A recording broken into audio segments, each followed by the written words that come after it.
Two of my favorite things to do are embroidery and make bling shirts. So when I saw Patrice of Craftable Things combine those two skills into one beautiful shirt, I knew I had to learn how. Now I can think of at least 3 ways that you could do this. You could make an embroidery file out of satin columns and add bling. You could also make an embroidery file out of fill stitches and add bling. But in today's video, I'm going to show you step by step how you can make an applique file and add bling to that. To do this project, I'm going to use Silhouette Studio Business Edition as well as Embrilliance. So let's talk about the steps that I'm going to use to make my design today. First, I'm going to use Silhouette Studio Business Edition, and I'm going to make a file out of the words "let them." I'll save it as an SVG, and then step 2, I'll take it into Embrilliance to make sure that it would make a good applique file. If it does, I'll come right back to Silhouette Studio and I'll make the bling file. I'm already in Silhouette Studio Business Edition, so let's go ahead and start with step 1. To get my words on my canvas, I'm going to start right over here using the text tool. So I'll click on it, and then I can click anywhere over here. Then I'll type let, hit the return, and then type them. Now I'm going to click off of it and back on it so that I can change some things about it. We're going to drag it larger, and then I want to go ahead and add some color to it so that we can see it a little bit better. Now this isn't the font that I want, so I can go right up here, or I can go over here. Let's go over here to fonts. We'll click on it, and today I'm going to use this My Wednesday Nights. I think this makes a really cute applique design. Now I don't love how this looks right now. First of all, it needs to be larger. And I want to spread out those letters some. So there's a couple ways I could do that. I can go right down here to character spacing and I can drag it. But there's one thing I notice about this font. Let me go back. It's really not spaced out evenly. So even if I want to spread it out with character spacing, I'm still going to have to move those around. Now let's decrease the line spacing this way. Or instead of doing all that, you can go right up here to Object and Ungroup. Then I can move anything I want to. All right, let's go ahead and select the LET. And for now, I just want to drop them kind of right here in place. Now I want this to be about 8.5 inches wide. So let's go ahead and drag it until it's close to that. I still have some movement to do, so it is going to change. All right, let's move this E a little bit to the right. So with the arrow on my keyboard, I'm just going to press the right arrow and make it move. Now because I'm doing applique, I'm going to move these letters to where they look a little bit odd. They're going to look like they're too far apart. But when you're doing applique and bling, you have to take into consideration that you're going to add a pretty big satin stitch in there. So I want to make sure that I have room for the satin stitch, as well as some stones in between the letters. All right, we're going to stick with that for now. Now let's start moving these apart. I'm going to use the right arrow on my keyboard for that. Let's select the H and the T. Let's move those to the left. And then I'll just move the T a little bit more. So right now we're up to 9 inches wide and about 6.8 inches tall. Let's go ahead and make that just a little bit smaller.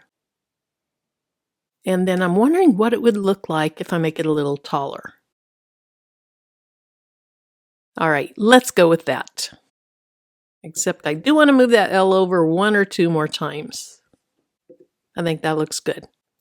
Now it's hard to really know what this is going to look like as an applique until you take it into Embrilliance and you do that. So for that reason, I like to make my words here. I save them. I take them into Embrilliance to see what it's going to look like as an applique. If it looks good, I'll come right back over here and I'll make the rhinestone design. But if you use this and you make your rhinestone design and then you don't like how this looks in Embrilliance, you've just wasted that time. So let's go ahead and select both of these items. And I want to go up here to Object, and I'm going to make them a compound path.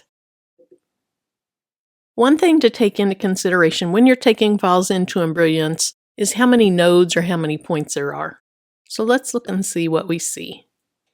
That is a lot of nodes. That's a lot of points. So I think I want to simplify this. Now, you are not able to simplify something until you've converted it to a path. So if you try this and it doesn't work, that's probably why. But to simplify this, I can go up to Object and down to Simplify. And notice how many less nodes there are. That's always a good thing when you're taking something into Embrilliance. But when you're using the Simplify function, look at your design and make sure it didn't change too much. I think mine still looks fine. So let's go ahead and save this, and let's take it into Embrilliance and see what it would look like as an applique. I want to make sure that everything's thick enough that you'd be able to see a lot of the fabric. So I'm going to say File, Save As, and I'm going to call it Let Them for Embroidery.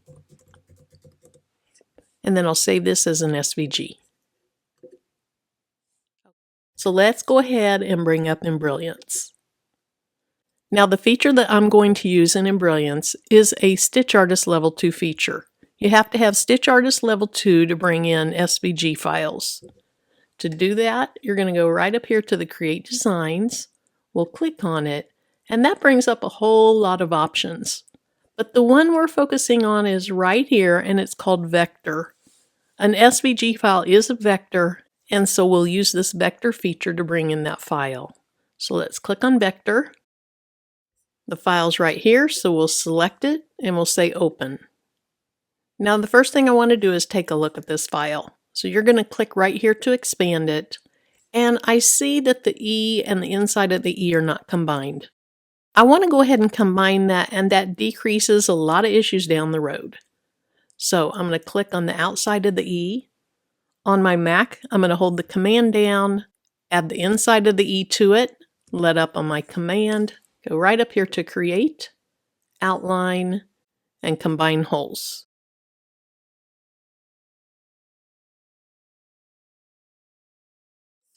I'll do the same thing down here. We'll select the outside, hold the command down on my Mac. Now on a PC it might be something else. We'll add the inside to it, let go of the command, go right here to Create, Outline, and Combine Holes. Now I'm ready to turn this into an applique file. So let me click off of it and click back on it. There's a couple ways you can make an applique file. I can go right up here to the Digitize an Applique feature and use that, or I could make the applique myself manually. That's typically the way I like to do it because I feel like I have more control over it. But for purposes of this video not getting too long, we're going to use this Digitize an Applique feature. So let's go ahead and click on it. And then I can click right over here where it says Applique so that I see the settings that are being used. I want to go ahead and change the outside border stitch from an E-stitch to a satin stitch. And if you want to change the width of it, you can do that right here. Let's bump that up to 3.5. Right now it just has a position stitch marked, and let me show you what that means. If we go up to the stitch simulator and we run it, we have a position or placement stitch, and then that goes directly into the satin border stitch. Well, when I'm making applique files, I like to also have a tack down stitch or a material stitch. So let's get out of this by clicking right here. And then I'm going to click right here on my design again to bring back up those applique settings. In Embrilliance, for me at least, the default when you're doing an applique is just to have that placement or position stitch. Since I also want a tack down stitch, I'm going to click right here. Now if we look at the stitch simulator, you'll see we have a placement or position stitch. That shows us where to put our fabric. The next stitch, even though it's a very similar color, that is a tack down or material stitch. That sews the material to our background. And then lastly, we have the satin border stitch. But notice that this is going to stitch out each letter individually. So if you have Embrilliance Essentials, there's a feature in it called Color Sort that makes this much more efficient. Let me go ahead and get out of the stitch simulator and I'll show that to you. So to use the color sort feature, you go right up here to Utility and you click on Color Sort. And I'll show you what this does. In essence, it is reducing the number of color changes by 18. You have the opportunity to save this in a new view. That's what I always do. And now let's run that stitch simulator one more time so you can see the difference. We'll click on it and we are going to have all of the placement or position stitches go down first. Then we're going to put our fabric down and run all these tack down or material stitches. And then lastly, you have that final satin border stitch for all the letters. This is exactly what I want. So at this time, I'm ready to go ahead and save this file. I'll go right up here and I'll say File, Save As. I want to save it as a stitch and a working file. So I'll click on it. And then I'm going to say EMB for embroidery. Let them, and then this stands for Applique. And I'm saving this as a DST file because that's what I use on my two machines that I use most of the time. You do have other options though, and you can see those here. So let's go ahead and save that. Okay, let's go ahead and get rid of that and go back into Silhouette Studio. So now we're ready to make that rhinestone scatter fill. And that's the part that's really going to make this shirt pop. Let me go ahead and close out of this and we'll get started. So to make your rhinestone template, I'm going to click right here on the words Let Them. And I'm going to go over here to the offset panel. Let's click on it, and I'm going to click on this left side. Now an offset, you can see it's kind of like a shadow layer. And so right now this is set to 0.125 inches. If I was going to place rhinestones around HTV, then 0.125 is what I would keep it at. If I were going to place rhinestones around a fill stitch or a satin column stitch, I would bump this up to 0.160. Let me show you that. So you can see it's larger. Because I'm using the satin border stitch on the applique, I want to bump this up even more. And let me show you why. Let's just go ahead and bring in my applique file. We're going to say File, Merge. It's right here, so I'll click on it and I'll say OK. Now there's 3 layers here. We have the satin border stitch, and then we have, this is either the placement or the tack down stitch. Let's delete it. And then this is either the tack down or the placement stitch. Let's delete it. Okay, then let's go ahead and place this hopefully about right where it goes. Let me select it, and then I'm going to send it to the back. And I can see I need to move it over just a little bit. So we're back on the 0.160 offset for the green layer. That's what I would typically use if I were doing embroidery and bling using a fill stitch or a satin column, because they don't take up extra space. But because the satin border stitch does, I actually want to bump this up. I'm going to take this all the way up to 0.200, and then I'll hit enter. And you can see that's much larger. So let's go ahead and apply that. Now you can see that there's individual offsets around all those letters. The next step that I want to do is I want to go right up here, go to Object, and let's make all those offsets into one compound path. That's going to make it where my rhinestones aren't overlapping later.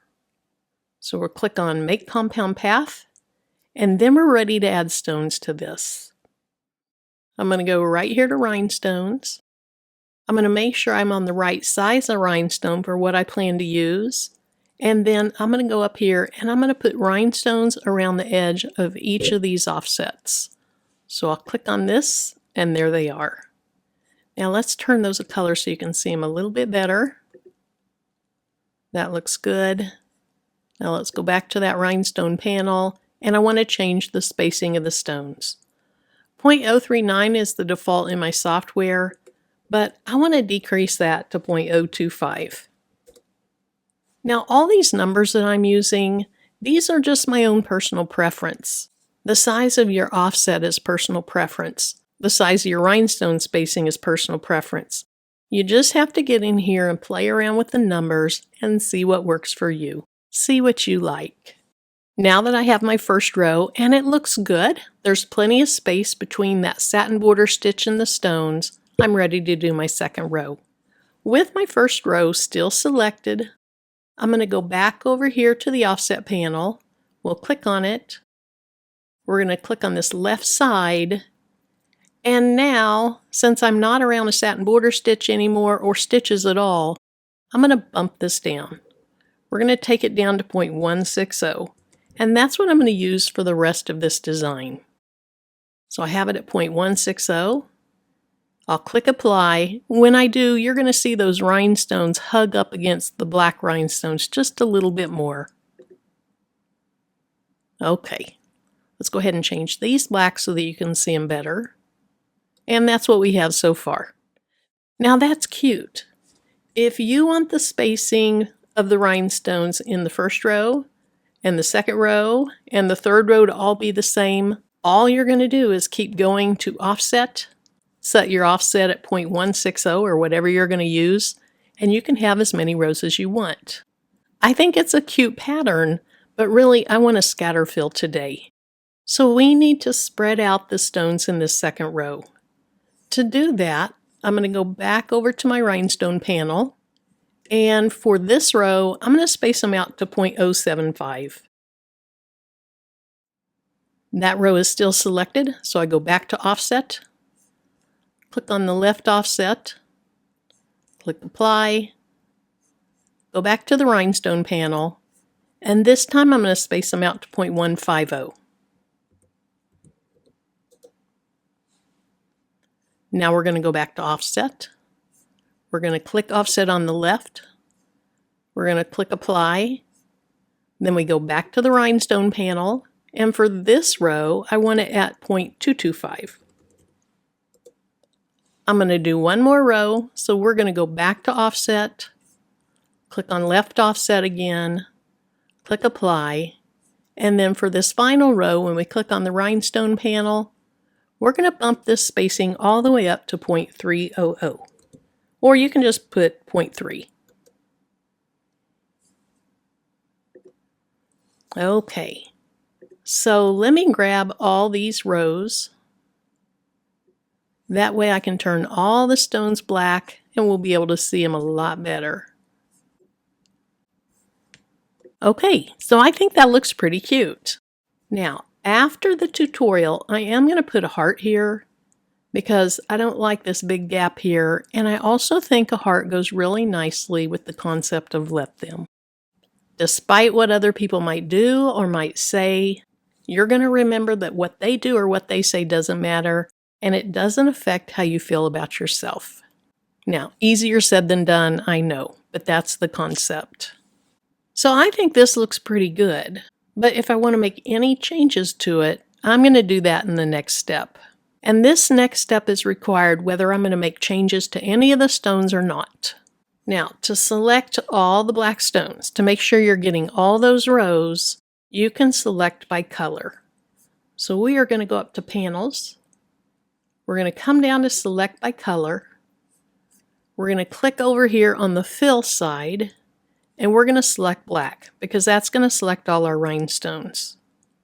Now what I need to do is called releasing those rhinestones. Again, whether you're going to move a single rhinestone or not, you have to take this step. So we'll click on the rhinestone panel, and right here, we're going to click on Release Rhinestones. Now, there's a lot of rhinestones on there, so it's going to take the computer just a minute to catch up with this. But it already did, and you can see that the rhinestones are released because there's an individual box around every one. So at this time, we're just going to kind of look at the design, see if we want to move any stones around, see if we want to add any stones, and because they are now individual, we can easily do that. And I actually think everything looks really good. But I'm going to add just a few rhinestones in here to show you how you can do that. There's 3 ways you could do that. You could select a rhinestone. You could do Command C for copy, Command V for paste, and then you would have to find that stone wherever it gets pasted and drag it to where you want it. That's one way. A second way is you can click right here on freehand, and when you do that, when you click on your page, it puts a stone on your page. You click again and you get another stone. Now let me delete that one, and then to get out of this freehand style, I'm going to go over here on the select tool, come back over here and select that stone and delete it. Now this third way I think is the most efficient way to do this, and this is something I learned from Patrice at Craftable Things. So this third way, to make new rhinestones or to add rhinestones, you're going to click on a rhinestone, then I'm going to hold the Option key down. Now that's on a Mac, so on a PC it might be a different button, but on a Mac you hold the Option key down and you just drag off the stone that you had selected.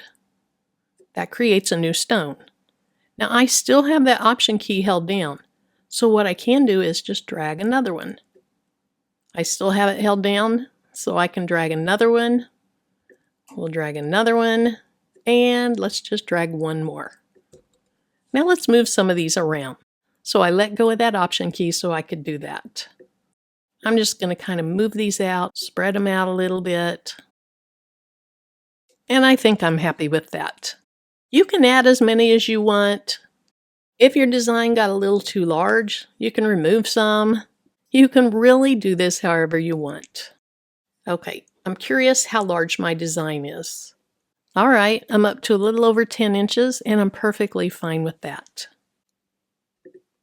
Now I'm ready to go ahead and get rid of this satin border stitch. I only left it in there, number one, to have reality check to make sure the stones were far enough away. And number two, when I'm moving stones around and adding stones, it helps me know that I'm not putting them where that satin border stitch needs to be. So let's see if I can select the border stitch and delete it, and I did. So the last step in this process is to save my design. Before you do that, you need to do something special with these rhinestones. First of all, let's select the rhinestones by going to Panels, select by color, make sure you're on the fill side, and I'm going to click on the black. Then I'm going to go up to Object and Group. Then I'll go back to Object and make Compound Path. Now, if you forget to group them first, let me show you what happens. They jump, you lose some, it's just not what you want. So let's click back, and it's going to take the computer just a little bit of time to regenerate those stones, but there they are already. So they are still selected. I'm going to go to Object, Group. Once they group, again it takes a little bit of time, we're going to go back to Object and make Compound Path. Now, when I turn things into compound paths, I often lose the color of the stone.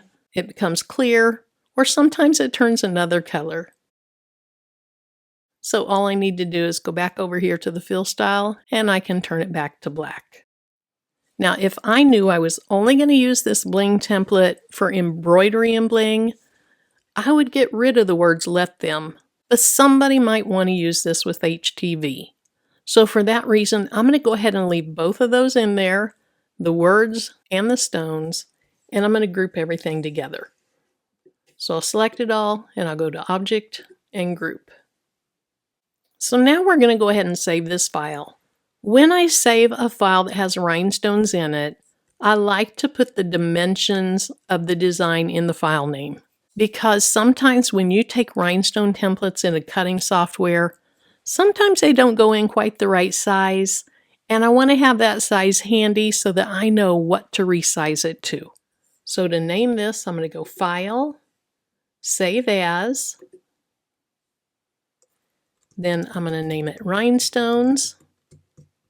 I'm going to put the size of the rhinestone, I'm going to put the name of the design, and then lastly I'm going to put the dimensions. So 10.279 inches wide by 8.580 inches tall. Then I'll be sure and change it to an SVG. Lastly, I'm going to say OK. So thanks so much for joining me for this tutorial today. Like I said earlier, I'm going to go ahead and add a heart here just to kind of take up some of that space and balance this out. But I really wanted to focus this tutorial on how to do bling and applique files together. Also, in my next video, I'm going to go ahead and put this shirt together. So I'm going to stitch it out on my Smart Stitch multi-needle machine. I'm going to cut out the rhinestone template. I'll brush in the bling and I'll press the shirt. So hopefully you're subscribed and you have your notifications set to all. Thank you so much for joining me today. I hope you have a great rest of your day. And until my next video, bye-bye.